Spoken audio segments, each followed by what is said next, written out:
It's going to be hard, but hard does not mean impossible. Be positive, have faith in your dreams. With this thought, I, Priya, welcome to everyone in today's current affair class. Before starting, please do like, share, and subscribe the channel and also hit the bell icon for latest update.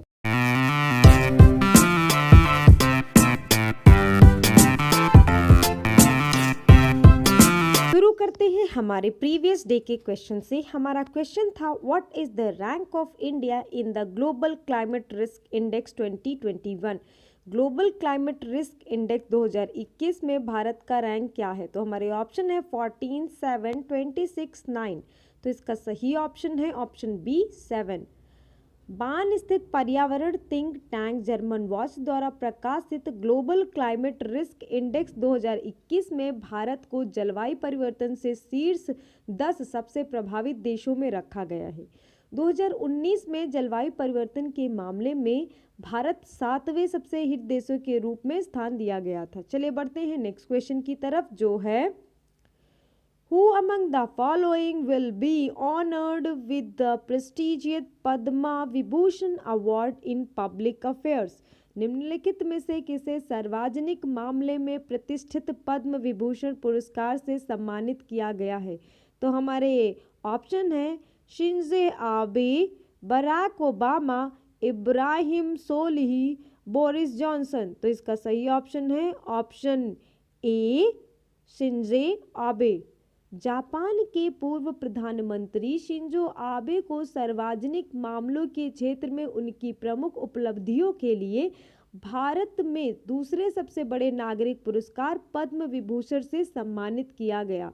चलिए बढ़ते हैं next question की तरफ, जो है Which nation has become the world's top destination for new foreign direct investment in 2020? कौन सा राज्य 2020 में नए प्रत्यक्ष विदेशी निवेश के लिए दुनिया का शीर्ष गंतव्य बन गया है? तो हमारे ऑप्शन है इंडिया, जापान, यूके, चाइना। तो इसका सही ऑप्शन है ऑप्शन डी चाइना। कोविड-19 महामारी के मद्देनजर संयुक्त राज्य अमेरिका को पछाड़कर 2020 में नए प्रत्यक्ष विदेशी निवेश के लिए चीन दुनिया का शीर्ष स्थान बन गया है। हालांकि चीन से इस प्रकोप का शुरुआत हुआ, लेकिन राष्ट्र अपनी सीमाओं के भीतर कोरोना वायरस को जल्दी से नियंत्रित करने में सक्षम था, जिससे उसकी अर्थव्यवस्था अपेक्षाकृत तेजी से पलट गई। चलिए बढ़ते हैं अगले क्वेश्चन की तरफ, जो है India has placed how much amount for the UN peace building fund this year? Bharat ने संयुक्त राष्ट्र शांति स्थापना निधि के लिए इस वर्ष कितनी राशि देने का वादा किया है? तो हमारे ऑप्शन है USD 1,50,000, USD 1 lakh, USD 1,75,000, USD 2 lakh.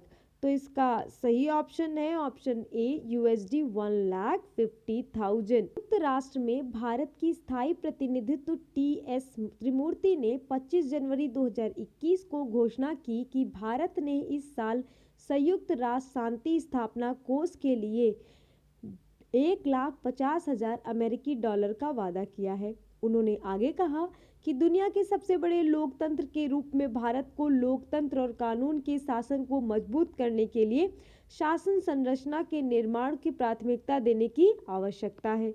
चलिए बढ़ते हैं अगले क्वेश्चन की तरफ, जो है the IMF has projected which nation to be the fastest growing major economy for the next 2 years? IMF ने अनुमान लगाया कि अगले 2 वर्षों के लिए सबसे तेजी से बढ़ती प्रमुख अर्थव्यवस्था कौन सा राष्ट्र के है? तो हमारे ऑप्शन है China, India, US, south Korea. तो इसका सही ऑप्शन है ऑप्शन बी इंडिया। अंतर्राष्ट्रीय मुद्रा कोष ने चीन को विस्थापित करने के लिए भारत को अगले 2 वर्षों के लिए सबसे तेजी से बढ़ती प्रमुख अर्थव्यवस्था होने का अनुमान लगाया है, जो कि अगले 2 वर्षों में 8.1% और 5.6% बढ़ने का अनुमान है। चलिए बढ़ते हैं अगले क्वेश्चन की तरफ, जो है Which among the following union territories displayed its tableau in the Republic Day parade for the first ever time? निम्नलिखित में से किस केंद्र शासित प्रदेश ने पहली बार गणतंत्र दिवस परेड में अपनी झांकी प्रदर्शित की? हमारे ऑप्शन हैं जम्मू एंड कश्मीर, पुडुचेरी, न्यू दिल्ली, लद्दाख। तो इसका सही ऑप्शन है ऑप्शन डी, लद्दाख। गणतंत्र दिवस परेड 2021 में सांस्कृतिक झांकी का प्रदर्शन लद्दाख की झांकी के साथ शुरू हुआ। संस्कृति और सांप्रदायिक सौहार्द, त्योहारों, कला और वास्तुकला, संगीत, रीति रिवाजों और भाषाओं को दिखाने वाली झांकी परेड में यूटी का ये पहला प्रदर्शन था लद्दाख का।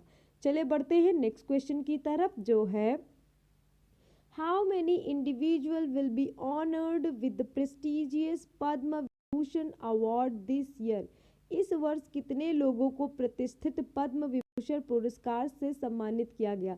हमारे ऑप्शन है 9, 7, 10, 8। तो इसका सही ऑप्शन है ऑप्शन सी, 10। राष्ट्रपति रामनाथ कोविंद जी ने इस साल कुल 119 पद्म पुरस्कार को सम्मानित करने की मंजूरी दी है, जिसमें 7 पद्म विभूषण, 10 पद्म भूषण और 102 पद्मश्री।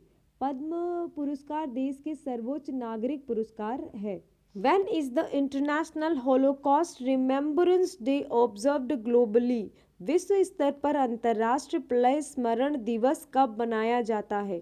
हमारे ऑप्शन है 26 जनवरी, 27 जनवरी, 25 जनवरी, 24 जनवरी।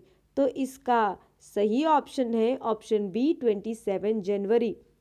द्वितीय विश्व युद्ध के दौरान हुई प्रलय की त्रासदी की वर्षगांठ मनाने के लिए 2006 से हर साल 27 जनवरी को होलोकॉस्ट अंतर्राष्ट्रीय प्रलय स्मरण दिवस के रूप में पीड़ितों की याद में अंतर्राष्ट्रीय दिवस ये मनाया जाता है। हमारे आज के क्वेश्चन ऑफ द डे की तरफ जो है name the individual who has won the Subhash Chandra Bose आपदा प्रबंधन पुरस्कार 2021। उस व्यक्ति का नाम बताइए जिसने सुभाष चंद्र बोस आपदा प्रबंधन पुरस्कार 2021 जीता है। हमारे ऑप्शन है आदित्य बहादुर, कुमार मुन्नन सिंह, राजेंद्र कुमार भंडारी, मनोज कुमार बिंदल। तो इसमें से जो भी ऑप्शन आपको सही लग रहे हो कमेंट बॉक्स में कमेंट करके ज़रूर बताइएगा। और अगर आपको मेरी ये वीडियो अच्छी लगी तो प्लीज़ इस वीडियो को लाइक करिए, ज़्यादा से ज़्यादा लोगों को शेयर करिए और चैनल पर पहली बार आए तो चैनल को सब्सक्राइब करते वक्त वो जो घंटी दिख रही है उसे बजाना बिल्कुल भी ना भूलें, ताकि जब भी हम नया वीडियो डालें आपको नोटिफिकेशन मिल जाए। Thank you.